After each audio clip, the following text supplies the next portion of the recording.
Good evening, Chris. Thank you, my friend. You bet. Much appreciated. And thanks to you at home for joining us this hour.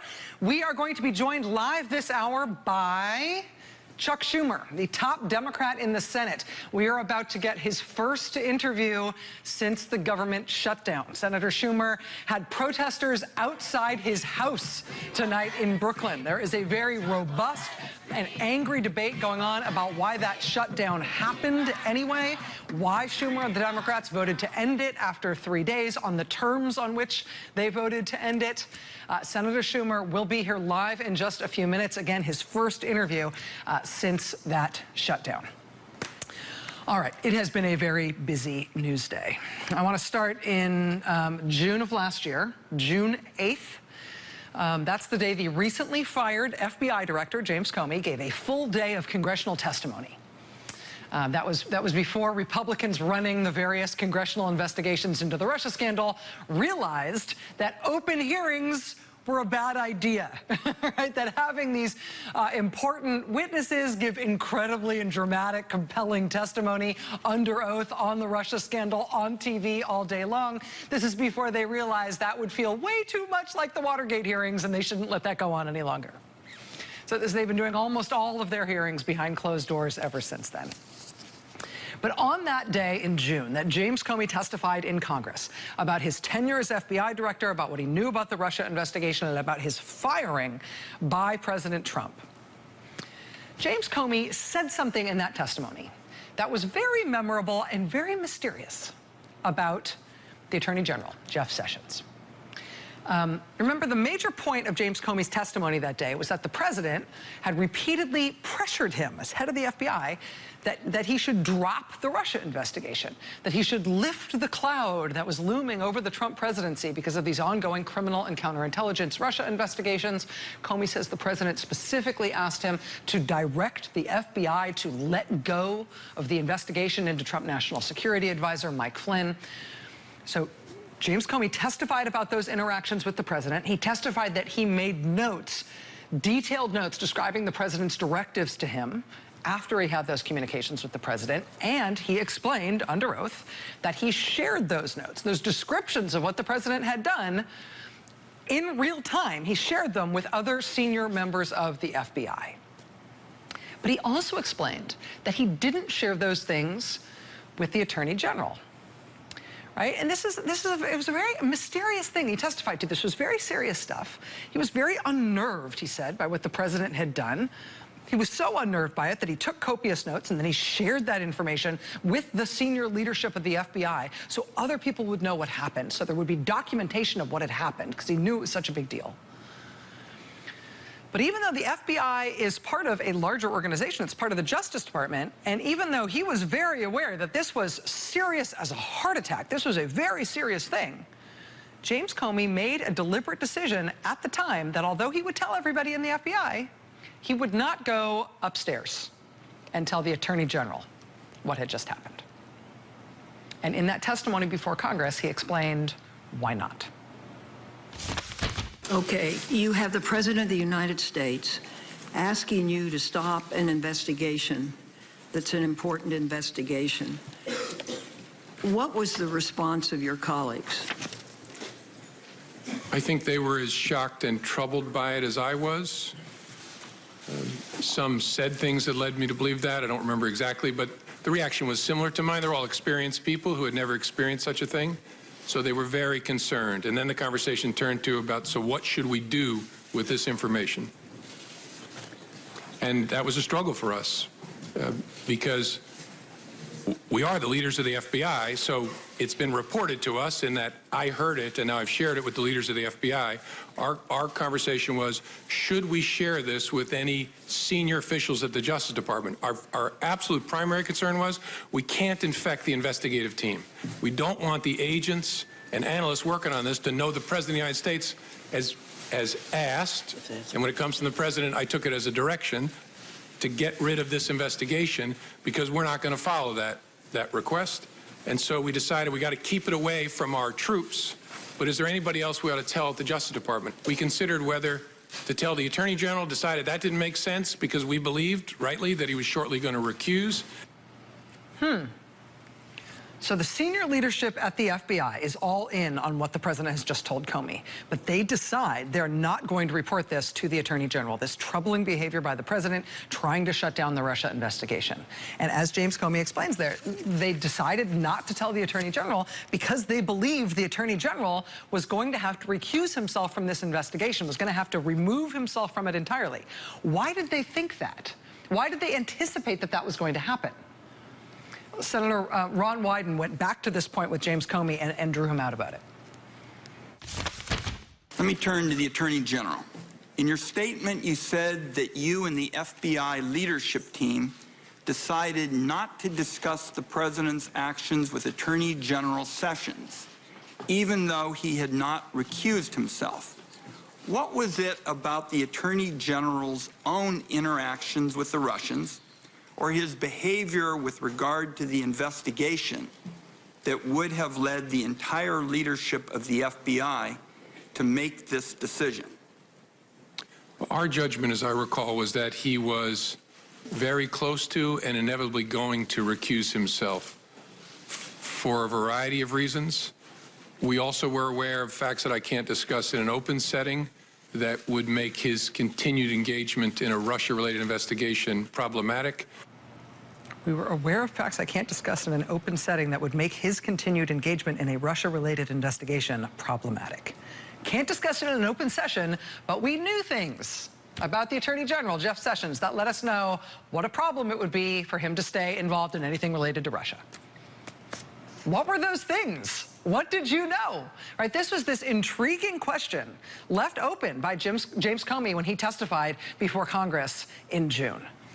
We had no idea what he was talking about until the following month, in July, when the Washington Post had this scoop, which we think explains what Comey was probably talking about. Headline: Sessions discussed Trump campaign-related matters with Russian ambassador, according to U.S. intelligence intercepts. Quote, contrary to public assertions by the Attorney General, Russia's ambassador to D.C. told his superiors in Moscow that he discussed campaign-related matters with Jeff Sessions during the 2016 presidential race. Ambassador Sergei Kislyak's accounts of two conversations with Sessions were intercepted by U.S. spy agencies, which monitor the communications of senior Russian officials in the U.S. and Russia. Jeff Sessions initially failed to disclose his contacts with Kislyak and then said the meetings were not about the Trump campaign. The information contradicting Jeff Sessions comes from U.S. intelligence on Kislyak's communications with the Kremlin. So, I mean, looking back on this, it's kind of remarkable that Jeff Sessions stayed on as Attorney General after this was revealed, that he didn't quit or that he wasn't fired, right? In his confirmation hearings in January, he had insisted in person under oath and in his written responses that he had no contacts with any Russians, no contacts with anybody connected with any part of the Russian government. I'm not aware of any of those activities. I have been called a surrogate at a time or two in that campaign, and I did not have communications with the Russians. Attorney General saying in January under oath, I didn't have any communications with the Russians. That was in January. Well, on March 1st, the Washington Post reported, oh, yes, you did. You had multiple meetings with the Russian ambassador. The day after that Washington Post report, the Attorney General recused himself from the Russia investigation. The FBI knew he would have to, right? He said he would no longer oversee investigations related to the Russia scandal or anything else having to do with the 2016 campaign. In recusing himself, though, even still, he kept up the denials. Let me be clear. I never had meetings with Russian operatives or Russian intermediaries about the Trump campaign. So in January, he says, I definitely didn't meet with any Russians. In March, okay, I met with Russians, but it wasn't about any campaign-related matters. By July, read all about it in the Washington Post. It was about campaign-related matters. The Russian ambassador called home to the Kremlin to tell the Kremlin about his meetings with Jeff Sessions, and what U.S. intelligence agencies heard him say was that, in fact, he talked to Attorney General Jeff Sessions about the campaign. Now, that ends up being important for a few different reasons. Given the news that we just learned today about the Attorney General. Today, Michael Schmidt at the New York Times was first to report that Jeff Sessions, the Attorney General, top law enforcement official in the U.S., has just been interviewed for hours by the special counsel, Robert Mueller. Now, we don't know the scope of the special counsel's questions for the Attorney General. We don't know if it's of interest to the special counsel that the Attorney General has apparently made repeated factual misstatements about his own contacts with the Russian government, both about the frequency of those communications and the content of those communications. I mean, lying about contact with the Russian government is something that has already brought about guilty pleas to felony charges from 2 members of the Trump campaign who have now become cooperating witnesses for the government. I mean, I think we can assume that the Attorney General is smart enough that he wouldn't lie about his contact with the Russian government to Robert Mueller, to the special counsel and his investigators. But he has repeatedly said factually untrue things about those contacts in the past, including under oath. So we don't know if Jeff Sessions' own contacts and communications with Russia and his statements about those contacts and communications will be of direct interest to the special counsel. Jeff Sessions also headed up the national security and foreign policy teams on the Trump campaign during the election. Theoretically, at least, that means both men who have pled guilty and become cooperating witnesses in the investigation thus far, they both reported to him during the campaign. So that may also be of interest to the special counsel. But there's another reason why that early, mysterious warning from James Comey about the Attorney General is newly important to what has just happened in today's news. And that's because Jeff Sessions, the Attorney General, he isn't the only high-ranking person in this president's orbit who has been caught out, or at least caught in a bad spot, specifically because the intelligence community heard it, because of intelligence intercepts, right? Because of surveillance. Jeff Sessions tried to deny he ever met with any Russian officials. Later, when he had to admit that he had met with Russian officials, he tried to say they'd never discussed anything about the campaign. That was blown up when U.S. intelligence intercepts captured a Russian official describing his contacts with Jeff Sessions in a call home to the Kremlin. It was intelligence intercepts that brought down Mike Flynn as well, right? We know from the statement of his offense in the criminal case that Mike Flynn also tried to deny contacts with the Russian government, tried to lie about the content of his communications with the Russian government. U.S. intelligence intercepts, U.S. intelligence surveillance of the Russian ambassador proved him wrong. That's what ultimately put Mike Flynn in the pickle he now finds himself. It was the same thing with presidential son-in-law Jared Kushner. May 26th, the Washington Post, quote, according to intercepts of Russian communications that were reviewed by U.S. officials, Russian Ambassador Sergei Kislyak reported to his superiors in Moscow that he and Jared Kushner discussed the possibility of setting up a secret and secure communications channel between Trump's transition and the Kremlin. Kislyak said Kushner suggested using Russian diplomatic facilities in the United States for those communications. Intelligence intercepts caught out Jared Kushner at a time that he was trying to say he'd had no contacts with the Russian government, let alone about setting up a secret back channel using Russian facilities to shield those communications from the U.S. government. Well, now, just in the past few days, it's happened again. It's bombshell new reporting in the New Yorker magazine. This report from Adam Entis, who used to work at the Washington Post, and Evan Osnos, who was on the show here last night. This report that once again, U.S. intelligence intercepts, U.S. surveillance of foreign government officials caught out, again, Jared Kushner. Quote, U.S. intelligence agencies aggressively target Chinese government communications, including the Chinese ambassador's reports to Beijing about his meetings in the United States. According to current and former officials briefed on U.S. intelligence about Chinese communications, Chinese officials said their ambassador and Jared Kushner discussed Kushner's business interests along with U.S. policy while Kushner and the Chinese ambassador were holding meetings to prepare for the Chinese president's visit to Mar-a-Lago this past spring. It's the surveillance, right? It's the intercepts. Over and over again, with all these different senior people in the Trump campaign and the Trump administration, they make public denials, or they make denials to the FBI, and then those denials got blown out of the water by evidence, specifically by intelligence intercepts.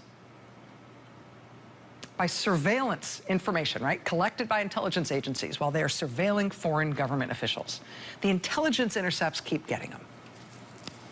How do you fix that problem? If you see that as a problem, how do you fix that? Well, Republicans in Congress are dramatically stepping up their efforts to attack and undermine the FBI, and they are now very specifically going at the FBI to try to make a scandal out of their collection of intelligence intercepts. As Attorney General Jeff Sessions was being interviewed by Special Counsel Robert Mueller and his team of prosecutors last week, at the end of last week, Republicans in the House were opening up a new offensive to try and shut down the Russia investigation some other way. House Republicans have written a memo indicting the FBI for its collection of intelligence intercepts in the Russia investigation. These Republican-written talking points indicting the FBI say that the FBI's surveillance tactics in the Russia investigation, the means by which they collect information, particularly on foreign sources, that itself is the scandal here.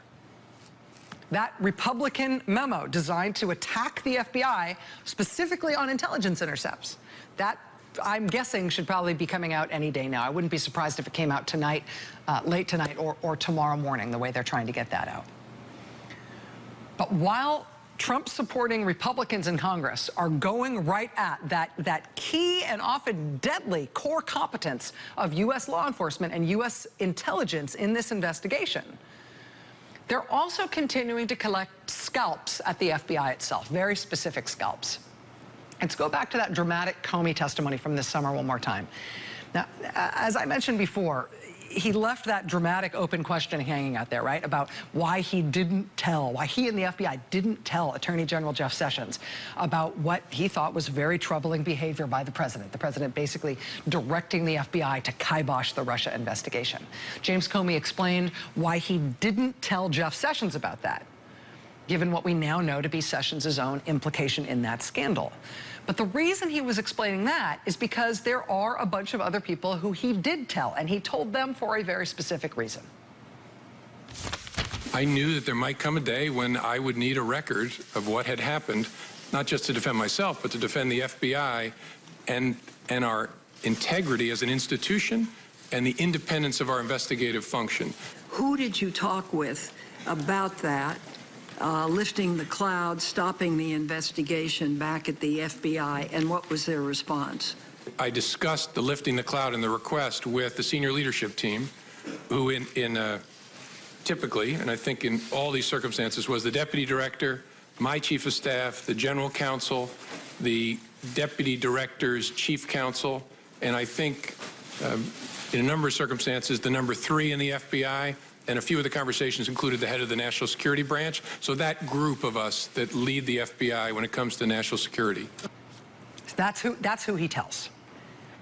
And, right, just think about the circumstance he's in right there. This is a very serious thing.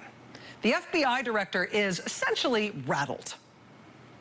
He believes that the President of the United States is directing him and directing the FBI to shut down an investigation, a criminal and counterintelligence investigation into the President's own campaign. And so he documents the President's behavior. He concludes, rightly, that the President may very well deny that he ever exerted that pressure or said those things to the FBI director. So the FBI director wants to document what the President did. He wants to have corroborating support for what he says he witnessed in terms of the President's behavior and statements. So he preserves the evidence, right? He writes it down himself, and he tells other senior leadership at the FBI contemporaneously in the moment.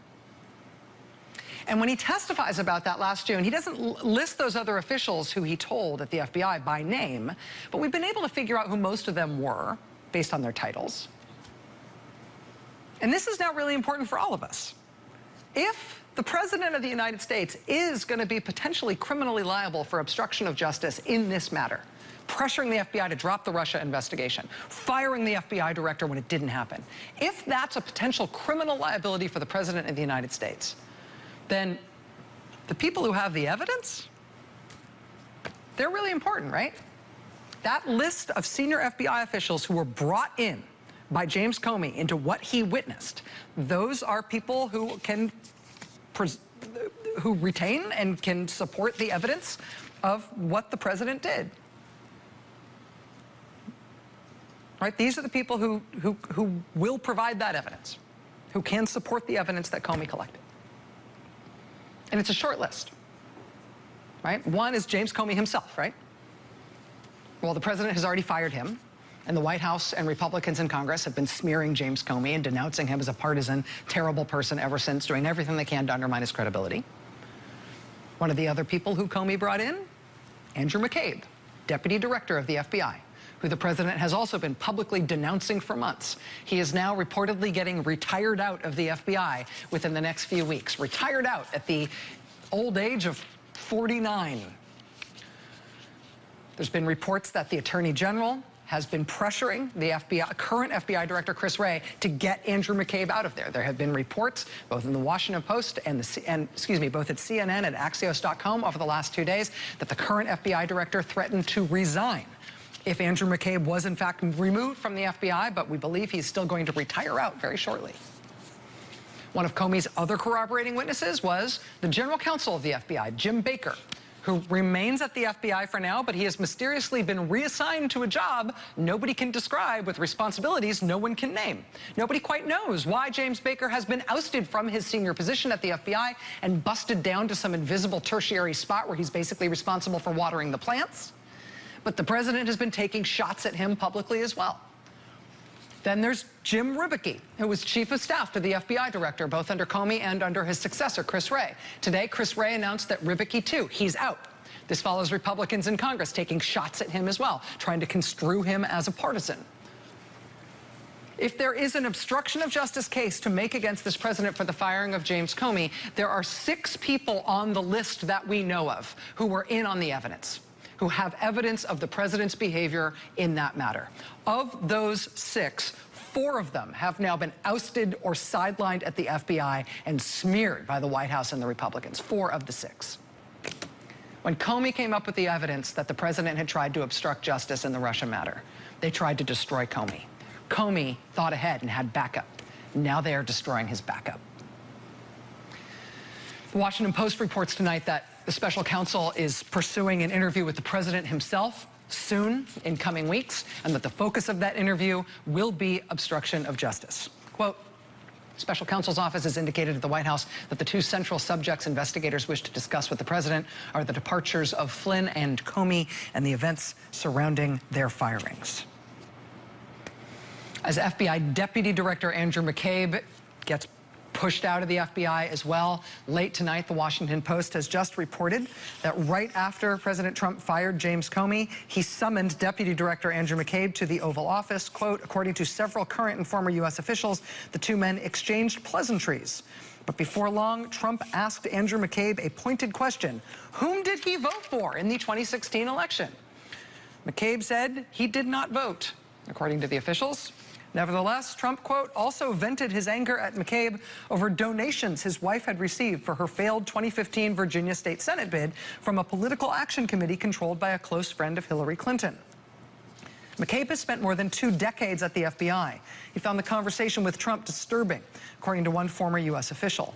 Inside the FBI, officials familiar with the exchange expressed frustration that any civil servant, even a very senior agent at the number 2 position at the FBI, would be asked how he voted and criticized for his wife's political leanings by the president. Quote, one person said the Trump-McCabe conversation is now of interest to special counsel Robert Mueller. Carol Lenning from the Washington Post joins us next. The great emperor penguin migration, trekking 100 miles inland to their breeding grounds. Except for these. News' Steve Bannon ripping into the president's son in a new book. And our trusted NBC News journalists will guide you through every one. So wherever the story goes. How is this White House going to answer this question tomorrow? We'll be right there with it. In the last 12 hours, we've learned that both the current Attorney General and the former FBI Director James Comey have been interviewed by the special counsel's team. Attorney General Jeff Sessions was reportedly interviewed for hours last week. James Comey was reportedly interviewed before the turn of the year last year by special counsel Robert Mueller and his team. as Republicans in Congress keep up their attacks trying to undermine the FBI and its senior leadership over the Russia investigation, amid reports that the Attorney General himself has been pressuring the new FBI director to get rid of other senior officials at the FBI. The Washington Post broke the news tonight that shortly after he fired FBI Director James Comey, President Trump personally summoned the Deputy Director of the FBI, Andrew McCabe, into the Oval Office. Once McCabe was there, the president reportedly demanded that McCabe tell him who he voted for in the 2016 election. The Deputy Director reportedly responded that he did not vote. This conversation is now reportedly a matter of interest to the special counsel, Robert Mueller. Amid these breaking news stories today, we've also learned in the Washington Post that Robert Mueller also wants to talk to the president in coming weeks about perhaps the two highest profile exits from his administration, those of Michael Flynn and James Comey. One of the reporters behind that scoop is Carol Leonnig of the Washington Post, who joins us now. Carol, thanks very much for being here. It's been a heck of a busy day. It's been pretty busy at the Washington Post today. Yeah, it's just, I feel like every time I stop clicking refresh on the front page, I'm being irresponsible. Let me ask you about your reporting specifically on the interest in the special counsel in talking to the president. There has been some previous reporting that a potential appearance by the president in front of the special counsel was being negotiated, that the president's legal team was offering ways that they wanted to do it. There was some discussion, or at least speculation, as to what the special counsel's team might want to talk to the president about. How far can we explain now in terms of how those how far those negotiations have gone?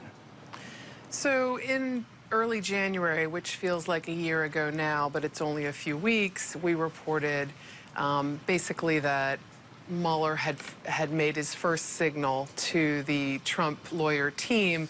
Look, I'm going to be interested in interviewing the president, and that shouldn't be shocking to anybody that the special counsel wants to question the person who headed up the campaign, the transition team, and ultimately the Oval Office that is the center of the probe. However, what's new and interesting since is that in the last week or two, we understand the special counsel has made clear to the legal team the topics he wants to probe and question the president about. And because those are squarely in the area of the president's own actions, your firing, Mr. President, of Michael Flynn or pushing him out of office, and your firing in May of 2017, the FBI Director James Comey, we know that this is a probe very much focused on the president's actions, decisions, and also whether or not he or any of his other aides sought to blunt and thwart this counterintelligence and criminal probe into Russian meddling in the 2016 election. Now, you asked the question, Rachel, smartly, what do we know about the negotiations? What we know is that the legal team for the president has crafted in their own strategy what they hope to get from Mueller. They haven't made a formal proposal yet. They hope to do that soon, maybe as early as next week. We'll see.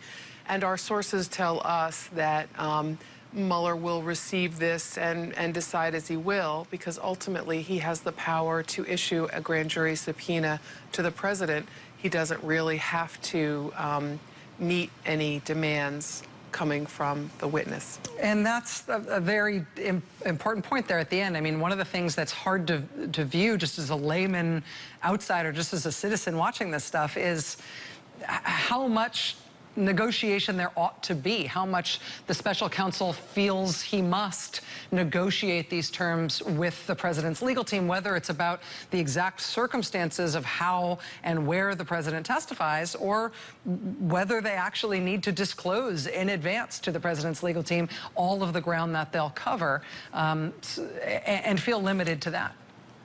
Well, it seems like a natural courtesy. Well, let me say one thing first. When you're a federal investigator, prosecutor, and requesting an interview with the president, it's not a small matter. I mean, there is some precedent for this of proving and establishing that you really need the president's testimony. You can't learn what he has to say from any other document or any other method, that there's something relevant and important to your probe. It's not a small matter to interview the president. That being said, previous investigators have certainly negotiated generous terms, you know, if you will, about the way in which this interview will take place. Some have gotten a little more rough, as when Ken Starr and Bill Clinton's legal team squared off, and ultimately the Starr investigation subpoenaed Bill Clinton. He was the first president to be interviewed under grand jury subpoena and hooked up by live audio and video link to a grand jury. I don't think it's going to get to that with President Trump, but I don't think that Trump's legal team is going to get everything that they want.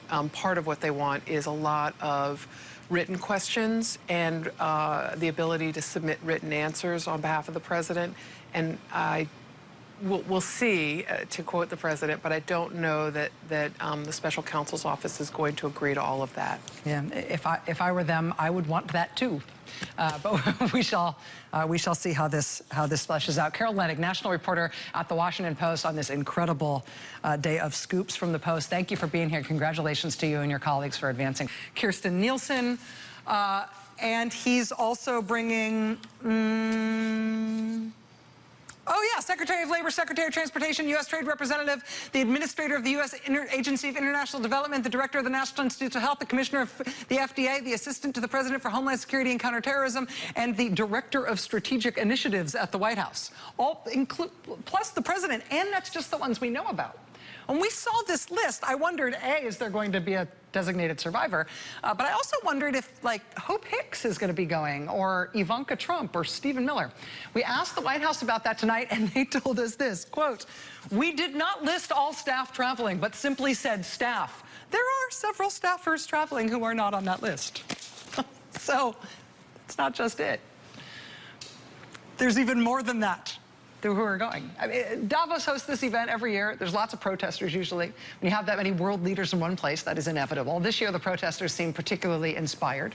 Trump takes the fun out of fondue. That's outside. Inside, it's a different story. Inside the World Economic Forum, the president will be walking into rooms full of folks who will not be fazed by the 6 feet of snow they just got in Davos. In particular, he's going to be greeted by a lot of Russians. Lots and lots and lots of high-profile Russians, and particularly high-profile Russians from the finance sector, are going to be at Davos this year. Executives from VEB Bank, the bank that met with Jared Kushner during the transition that he didn't disclose. Also VTB Bank, rumored to be the financing for Trump Tower Moscow. Sberbank, Oleg Deripaska, the Russian who met with Eric Prince in the Seychelles during the Trump transition, the Russian who founded Kaspersky Labs. A lot of Trump administration officials are going. I wonder who they will hang out with when they're there. That does it for us tonight. We will see you again tomorrow. Now it's time for the last word with Lawrence O'Donnell. Good evening, Lawrence. Good evening, Rachel. Will I see you in Davos this weekend? Oh, no. Okay. Because I want to go work on a loan for remodeling my kitchen, and that's the place. I just want to know who's going to be there to answer the phone at the White House. They're bringing, like, the entire cabinet and the entire White House staff. Well, there's no government shutdown, so they will have someone to answer. Rachel, I was so glad to see you interviewing Senator Schumer tonight. Because if you couldn't do it tonight, and if I had to do the Schumer interview, it would have been so short. It would have been me saying, well, I get it.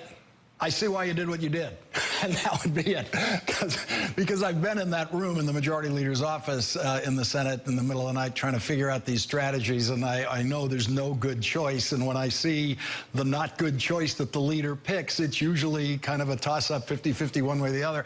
And so I really don't have any questions for Senator Schumer, but it was fascinating to see him responding to all of that doubt out there. Yeah, and all of that negative fire he's been taking from his own side. And to see him making the case, listen, we are better off than we were. Nobody can tell. It doesn't look like that, but I swear there was rhyme behind this reason. I mean, he has a case to make against a Democratic base and a lot of liberal activist groups in particular who are really mad about how that went down. I think it's mostly because the Democratic strategy raised hopes that something could happen via this shutdown. That definitely didn't happen. He is making the case that things are better off than they were. The proof will be in the pudding on that, but he's definitely got a very angry Democratic core base to take on and persuade of his side on this. Yeah, as I was watching it from the strategic and tactical standpoint, the parliamentary standpoint, I didn't see any better moves for the leader. I did see many better opportunities at better messaging, because I do think the message that came out from the Democratic side was, as usual, kind of chaotic, and there were many different voices saying many different things about what they were trying to accomplish, thereby giving the impression that the only victory coming out of this would have been getting DACA, which I don't think was ever possible in the tactical spot they were in, and there was a better way of playing the message side of it for sure. And if you raise that prospect via messaging or through the way that you're talking about your stand, and then people don't see you deliver on that, that is going to be something that gives you a deeper hole to dig out of than where you started. He's trying to make the case that we're closer to a DACA solution because of what just happened over the last few days. Again, that's something that he doesn't have to just argue, he now has to prove in order to make that case, and he's the one who can deliver on it if that's true. Well, one way they're closer is that they did get one hostage out of the building. They got Chip out of the hostage-taking game that was being played. So now there's just one hostage left. And so that makes it, strategically in the Senate, that makes that a little bit easier to do. But as he said, there's no guarantee here. It's going to be, I think, a big surprise if they can pull this off. Yeah, no way to run a government. That's right. As we say. Thank you, Thank you, Rachel. Well, tonight, the special prosecutor's investigation is moving closer, much closer to the President of the United States. The New York Times is confirming something that has long been suspected, that former FBI Director James Comey met with the special prosecutor's team for an interview last year. And the Washington Post is reporting that the special prosecutor is now negotiating the terms of an interview with the President of the United States. And Roger Stone is convinced that the President of the United States is going to commit perjury. And no one in politics knows Donald Trump better than Roger Stone. Of all the political gadflies in and around the Trump presidential campaign, none of them knew Donald Trump longer than Roger Stone. Roger Stone met Donald Trump 39 years ago in 1979. Roger Stone's specialty in Republican politics has always been dirty tricks, which he began learning at a very young age from the man in Republican politics then known as Tricky Dick, Richard Nixon, whose own dirty tricks eventually destroyed his presidency and forced him to resign on the verge of being impeached in 1974. Roger Stone was introduced to Donald Trump by an even dirtier trick master than Roger Stone, Republican lawyer Roy Cohn, who was eventually publicly disgraced by being disbarred and charged with crimes before he died in 1986. President Trump has complained that Attorney General Jeff Sessions, who we learned today was interviewed by the special prosecutor just last week, has never tried to protect Donald Trump the way Roy Cohn did when he was Donald Trump's lawyer. The New York Times recently quoted President Trump as saying in frustration, "Where's my Roy Cohn?" By which he apparently meant, why don't I have an attorney general like Roy Cohn who will violate any rule and break any law to protect me? Roger Stone is Roy Cohn without a law degree. So he's never been disbarred for any of his dirty tricks. But he was effectively banned from major Republican politics in the 1990s when it was discovered that he and his then wife were advertising in swingers magazines to find like-minded couples to hook up with. And yes, before the internet took over our lives, that sort of thing was actually done through magazines. And no, I'm not going to show you the photos of Roger Stone in those swinger magazines because, as you know, that's what Google is for. When the photos of Mr. and Mrs. Roger Stone in swingers magazines became public, everyone in Washington suddenly realized that Roger Stone was living a much more exciting life than we thought he was, and that those photos were basically Roger Stone's political obituary. But Donald Trump, who still hasn't said one word of denial about reports in the Wall Street Journal that he arranged to pay off a porn star to keep quiet about an affair they had, is not the kind of guy to be troubled by Roger Stone's lifestyle. It may be that of all the political types around Donald Trump for the last couple of years, none of them have a better view, a better understanding of who Donald Trump really is than Roger Stone. Not just because Roger Stone has known Donald Trump the longest time, but because Roger Stone is almost as unusual as Donald Trump. And he is unusual in ways that are very similar to Donald Trump. They share a variety of proclivities from the political to the personal. Roger Stone was the Donald Trump of politics before Donald Trump entered politics. Roger Stone thinks like Donald Trump. Roger Stone has always told lies with ease and confidence, and so is rarely worth listening to. But tonight, the Washington Post has decided to give Roger Stone the last word in its breaking news report that Special Prosecutor Robert Mueller is, quote, seeking to question President Trump in the coming weeks about his decisions to oust National Security Advisor Michael Flynn and FBI Director James B. Comey, according to two people familiar with his plans. The Post goes on to report that the Trump legal team is negotiating the terms for the president's interview with the special prosecutor's team. Roger Stone thinks that is sheer madness. The Washington Post ends its report tonight with this. Roger Stone, a longtime informal advisor to Trump, said he should try to avoid an interview at all costs, saying that agreeing to such a session would be a suicide mission. I find it to be a death wish. Why would you walk into a perjury trap, Stone said. The president would be very poorly advised to give Mueller an interview. End of story.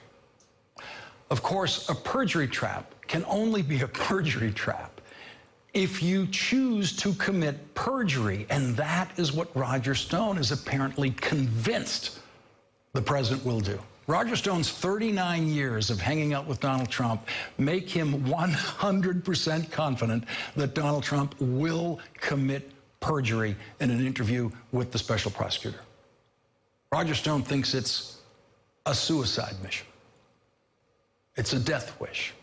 Roger Stone thinks the President of the United States will fall into a perjury trap.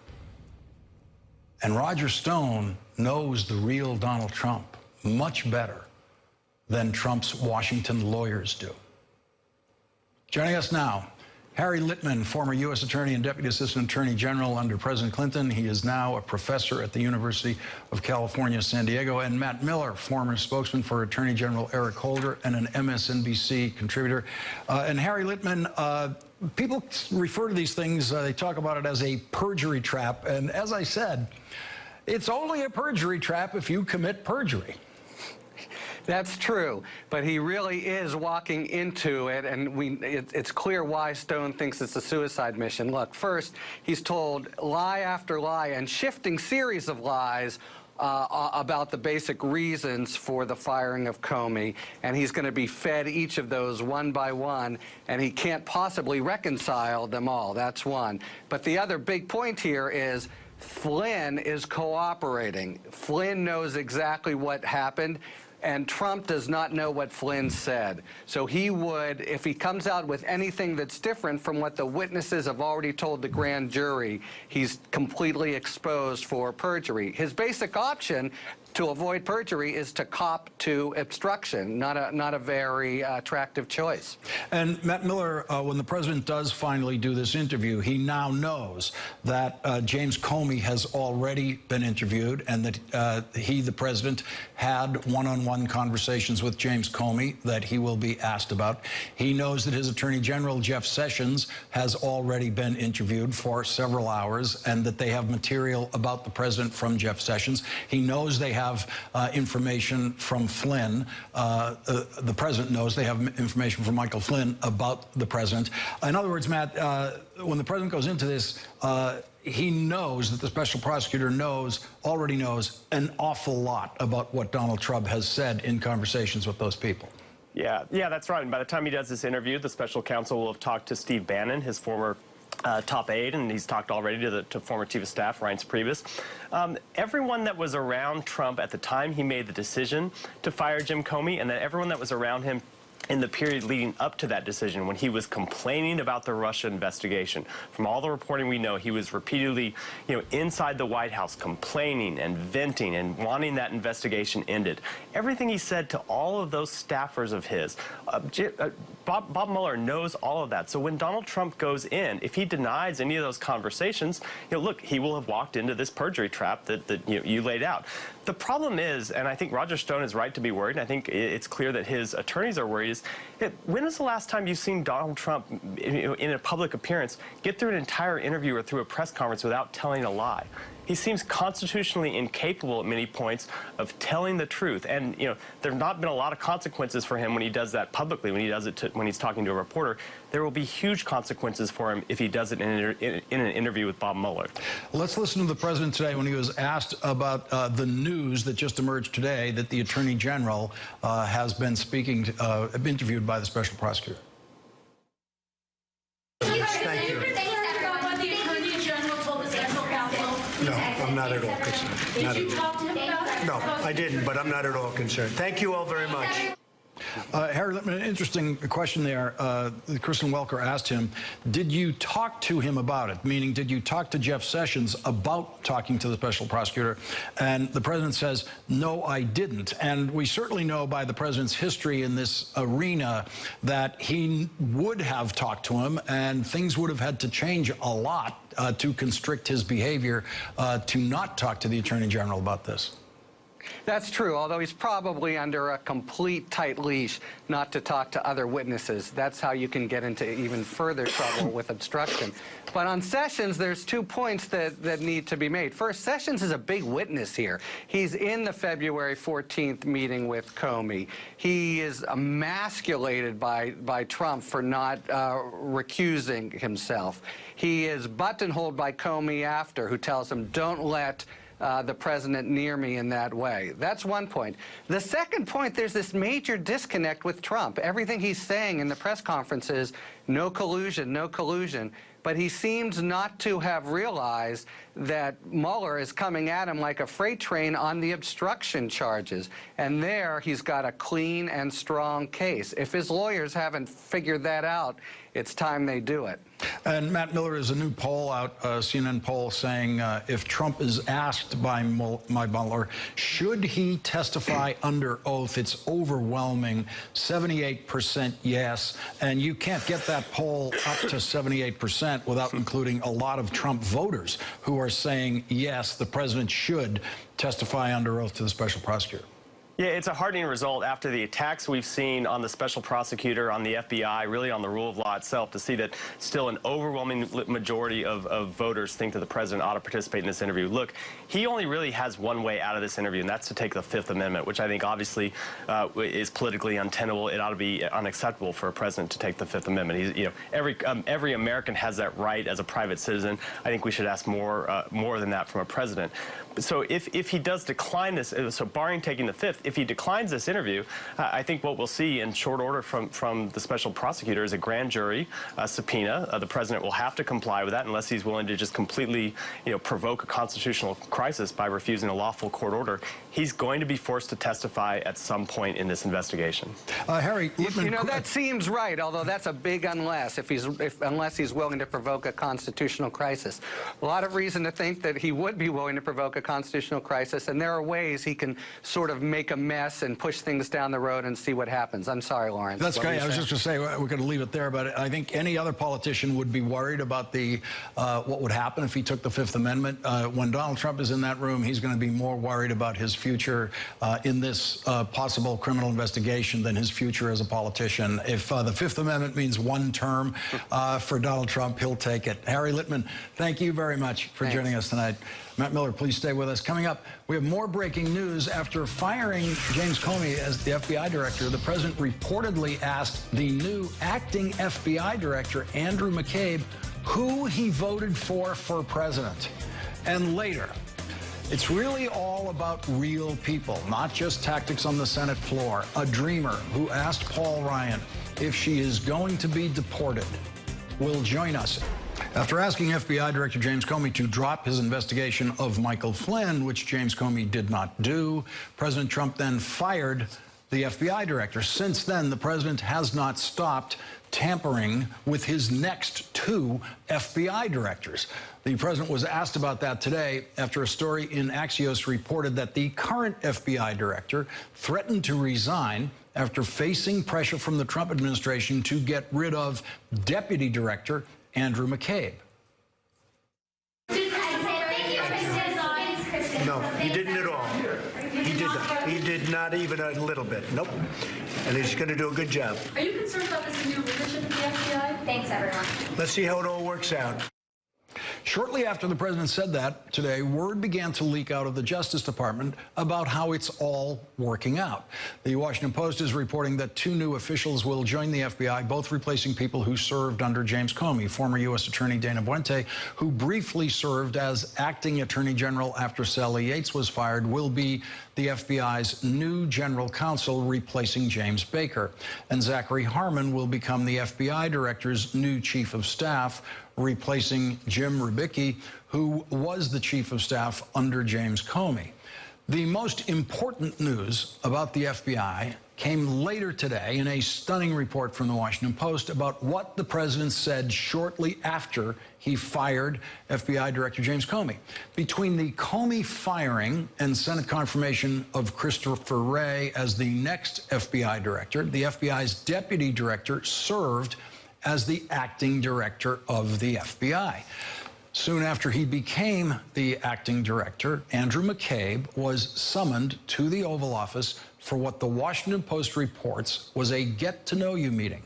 There is no indication in the Washington Post report that anyone other than the president and the acting director, McCabe, were in the Oval Office for this meeting, which did not go well. The Post reports the two men exchanged pleasantries, but before long, Trump, according to several current and former U.S. officials, asked Andrew McCabe a pointed question. Whom did he vote for in the 2016 election? McCabe said he didn't vote. Trump, the officials said, also vented his anger at McCabe over the several $100,000 in donations his wife, a Democrat, received for her failed 2015 Virginia State Senate bid from a political action committee controlled by a close friend of Hillary Clinton. McCabe, who has spent more than 2 decades at the Bureau, found the conversation with Trump disturbing, said one former U.S. official inside the FBI. Officials familiar with the exchange expressed frustration that a civil servant, even a very senior agent in the #2 position, would be asked how he voted and criticized for his wife's political leanings by the president. One person said the Trump-McCabe conversation is of interest to special counsel Robert Mueller.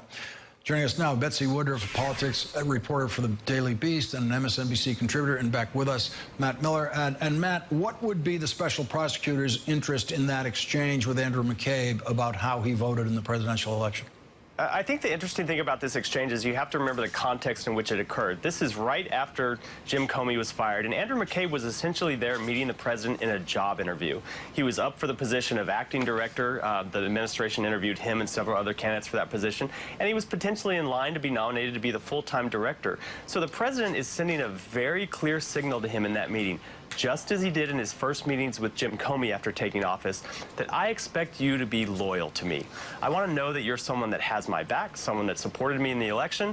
I'm going to let you know that I disagreed with the fact that your wife was supported by an ally of Hillary Clinton. He was telling the FBI director very clearly, I think if you want to get this job, I expect you to be loyal to me, not to the Constitution, not to the rule of law, but to me, Donald Trump.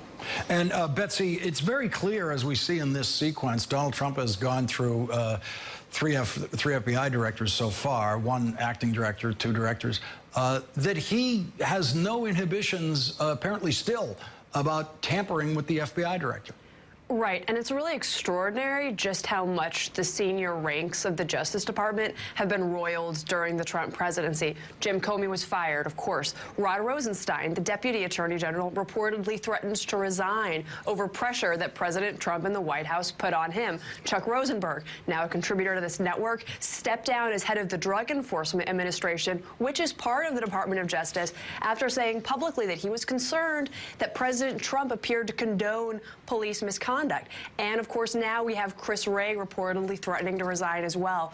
That's an entire spate of incredibly powerful people with extraordinary amounts of responsibility, either being forced out of their jobs or threatening to leave their jobs because of one reason, and the one reason is President Donald Trump. It's having a dramatic behind-the-scenes effect on the way the Department of Justice as an institution works. But that said, what makes this whole situation even more unusual is that it points to a slight ham-handedness in Trump's firing of James Comey. Anyone who's familiar with the way that leadership of the FBI works could have told you Comey and McCabe were close. Firing Comey and replacing him with McCabe would be like firing Comey and replacing him with Comey.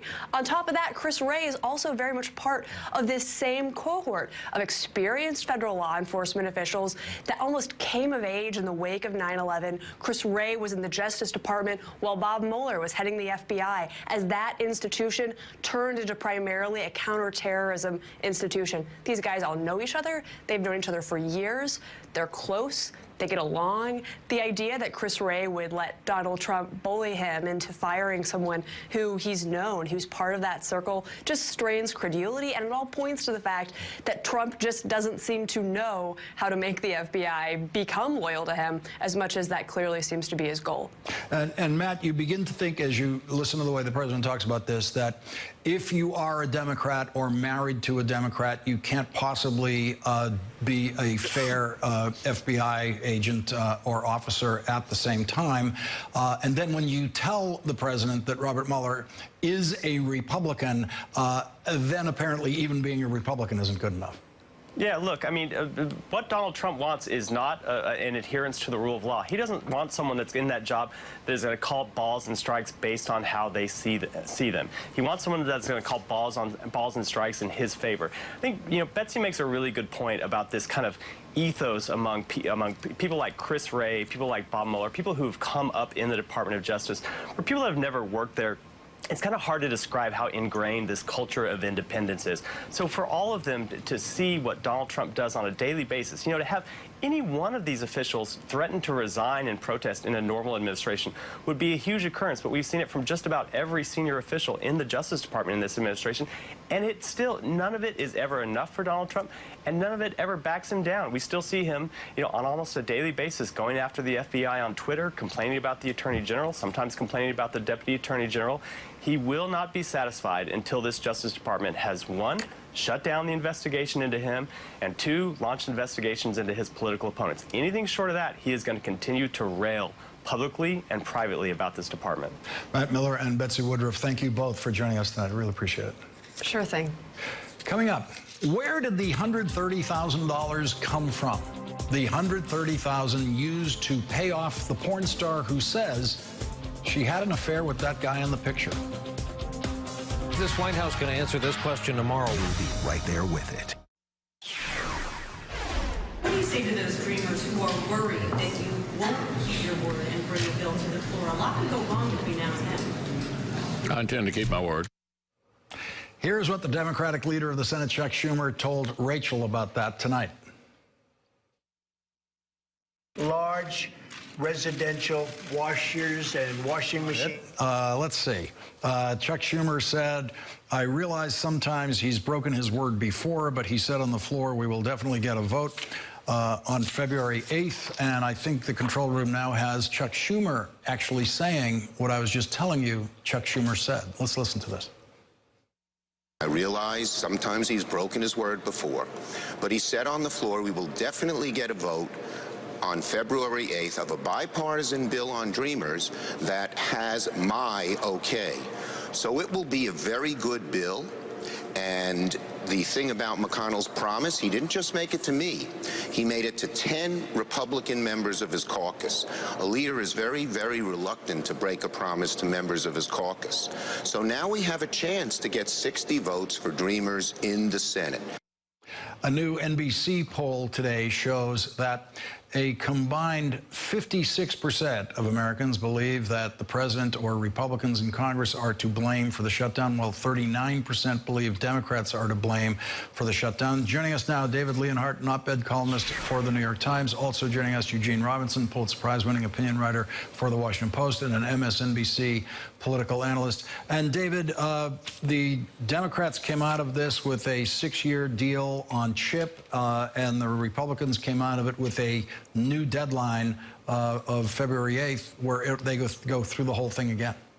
Yeah, I mean, I think you said a version of this at the top of the show. I think the Democrats' mistake here was letting anyone think they actually had the ability to use a shutdown threat to solve the Dreamers problem. They don't. We saw this repeatedly when Republicans were in the minority and we had a Democratic president, that if the minority party says, we will shut down the government unless you give us what we want, if the majority party gives in to that, the majority party is essentially saying to the minority party, you can do whatever you want. You just have to threaten to shut down the government and we'll give in. And so the notion that I think has become common among some progressives that Democrats folded here is wrong. The problem was the Senate giving the sense that they could actually succeed. They couldn't. I'm actually less worried about whether McConnell gives them a vote, and I'm more worried about what Paul Ryan does and whether he will allow a vote on the Dreamers in the House. And Gene, Chuck Schumer says this is one step at a time. This is, let's get that vote in the Senate. Without the vote in the Senate, we won't be able to put any pressure on the House. That's true, and there probably are 60 votes in the Senate, I think, for the Dreamers. The Democrats' problem, as David said, essentially is that they are in the minority, and you don't get to run the Senate if you're in the minority. That said, it's a whole lot easier to get it through the Senate than it is to get it through the House. And what will Paul Ryan do if he just would allow a vote on a clean Dream Act in the House? It might well pass, but that would be with Democrats and moderate Republicans. That would not have the support of a majority of the majority, the Hastert rule, and that's what he hews to and probably has to keep his job. So, you know, the one thing I think we ought to keep in mind, though, in terms of the political ramifications of the shutdown, is that everything has a shelf life of about 3 days. That's right. These days. Yes. So it will be so forgotten. What shutdown? What are you talking about? Yeah, exactly. by next month, it'll seem like it was years ago. Yeah, and I think Chuck Schumer didn't get into this tonight, but there was a big dynamic change when Mitch McConnell announced that he was going to move the date, which was a concession by McConnell, to move the date up a week from the 16th to the 8th. Lindsey Graham immediately announced that that would be okay with him and he would vote for this. And what that meant was that Chuck Schumer was facing the possibility, in fact, the absolute fact that all of the Republicans who supported the Schumer side of this were going to immediately defect to the Republican side. And then, David, you would have nothing but a Democratic partisan vote alone to take full responsibility for shutting down the government. That's right. Matt Glassman, a political scientist, had a nice line. He said, DACA unites the Democrats, that's the Dreamers, unites the Democrats and divides the Republicans. A shutdown unites the Republicans and divides the Democrats. So if you are out there and you are horrified by the possibility that these young Dreamers are going to be deported, what you should be rooting for is that the Dreamers issue is kept separate from the shutdown issue. Because if it's connected, I don't think it's going to get solved. David Leonhardt, thank you very much for joining us tonight. Gene Robinson, could you please stick around, because I need someone who will join me in a discussion of the president and the porn star. And you're somebody's nominated. Got to do it. Somebody's got to do it, Lawrence. All right, we're going to take a quick break. Gather your thoughts, Gene. We'll be right back. Tomorrow's headlines before they go to print. What would your lead be about this event at the White House? Tomorrow's questions before anyone's asked them. How far is this from normal? Tomorrow's conversation tonight. As you delicately put it, this is a president that plays whack-a-mole rather than chess. I don't think there was any strategy here. The 11th hour with Brian Williams. More than the day that was, it's the day that will be. It is never boring around here. The 11th hour, weeknights at 11 on MSNBC. Family greatly.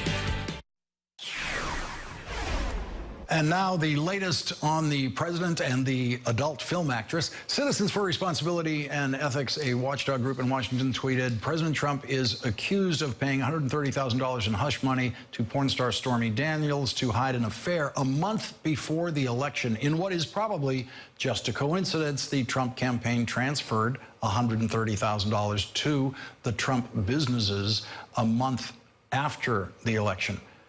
Here is right-wing Christian conservative Tony Perkins explaining why right-wing Christian conservatives seem to have no problem with this kind of thing.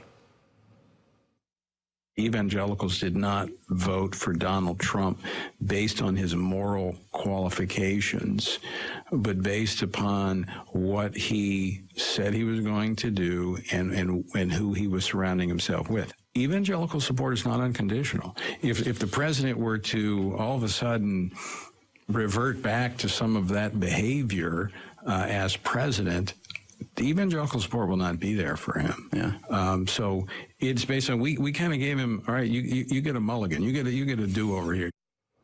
Gene Robinson is back with us. And Gene, please don't use any golf terminology because I really don't understand that stuff. So this $130,000, if that came out of Trump businesses to make that payment, that is a campaign finance violation. And it's also a campaign violation if it came out of Donald Trump's pocket because he didn't report it as a campaign contribution. That's correct. And so, you know, it is that old phrase, never said by Deep Throat, follow the money. I mean, it is the money here that could potentially be a violation of law, and so we're going to have to find out more about that. Step back for a second. If at any other time in American history, we learned that the president had paid hush money to a porn star to keep quiet, an affair quiet, it would be front page news above the fold every day. And now it just seems like, you know, another thing. One does wonder how many do-overs, I won't use the phrase, the term mulligans, but how many do-overs the Family Research Council is willing to give Trump, though, because you've had the Access Hollywood tape, you have his entire life to sort of give him a do-over on, and including stuff, well, I don't know about sex stuff, but what he's saying and doing in the White House certainly does not comport with what I think of as the values of the evangelical community. And Gene, as we know, the Trump Twitter finger is always ready to go to deny any accusation against him. Not one word of denial from Donald Trump or the Trump White House about any aspect of this story. Yeah, and someone must have gotten to him and said, don't say a word. And I imagine, well, I'm projecting here, but one thing he could be worried about is that if he, you know, a tweet that would obviously criticize Stormy Daniels and defame her in some way, you know, might essentially open him up to a lawsuit. If he says she's lying, he can say he has defamed her and sue him, and then she'd have discovery, and we'd learn a whole lot of stuff that he probably doesn't want us to learn. And there is an unexplained cancellation for Melania Trump on the trip to Davos.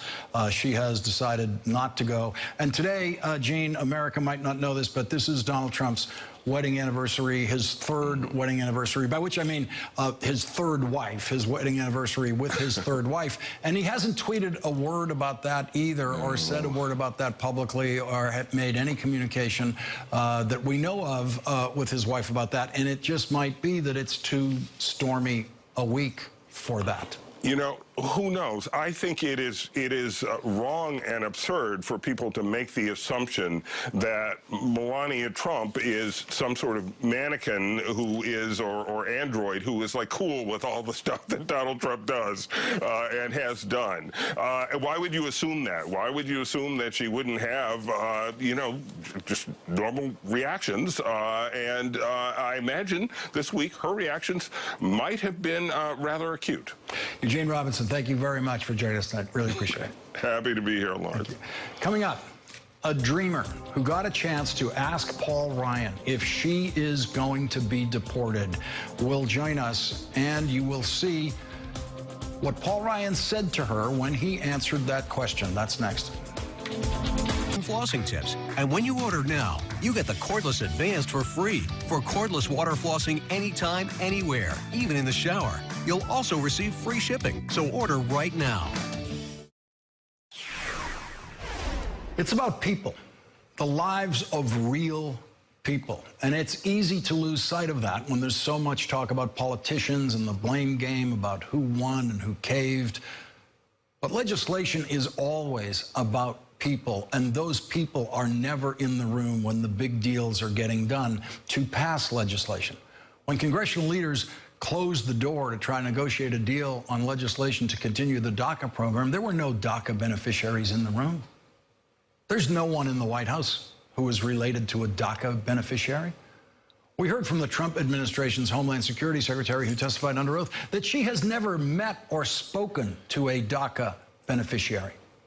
All of the Democratic Party legislative leaders have had meetings with DACA beneficiaries and their families. And we know that Paul Ryan has spoken to at least one DACA beneficiary because he did it on TV. When Angelica Villalobos stood up at a CNN town hall a year ago and asked Paul Ryan if she should be deported, as she stood there with her 10-year-old daughter, Destiny. Angelica and Destiny will join us in a moment, but first, let's listen to how Paul Ryan answered Angelica's question 1 year ago. Thank you, Speaker Ryan. My name is Angelica Villalobos. I am undocumented. I've been, like he mentioned, I live in the state of Oklahoma. I'm here with one of my daughters, Destiny. I've been in the United States for 21 years. I am protected from deportation because of the DACA program. To be protected, I applied, went through a background check, and I paid almost nearly $1,000 in fees. It's clear that if DACA gets repealed, my daughter will lose her mother, and I'm sorry, she will lose her mother, and I want you to know that DACA has helped me. What do you think that I should be deported? And many of families in my situation should.